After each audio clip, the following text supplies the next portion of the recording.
सुटला। भव्य आणि दिव्य अशा जय गणेश केसरी मैदानातील गाडी क्रमांक 35 सुटला आणि 35 मध्ये सुंदर अशी लढत चालवली।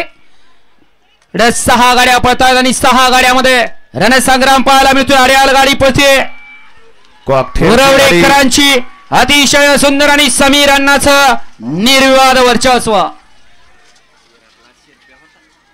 अखिल भारतीय बैलगाडी संघटना छकडी जी या ठिकाणी छकडीची सेकंदावरची या ठिकाणी शर्यत होती त्यातल्या या ठिकाणी ड्रायव्हर आणि 3 फेऱ्या सुद्धा या ठिकाणी ड्रायव्हर की करतो असा सिंगम ड्रायव्हर मुळशीचा। गाडी क्रमांक 35 चा निघाले तास क्रमांक 3 वरती धावलेली गाडी आई एकविरा प्रसन्न शिवन्या समीरांना सेलार उरवडे मुळशी पहलवान सागर सेठ क्षीरसागर कमलेश सेठ गुंजवटे फौजी या गाडीचा 1 नंबर आला।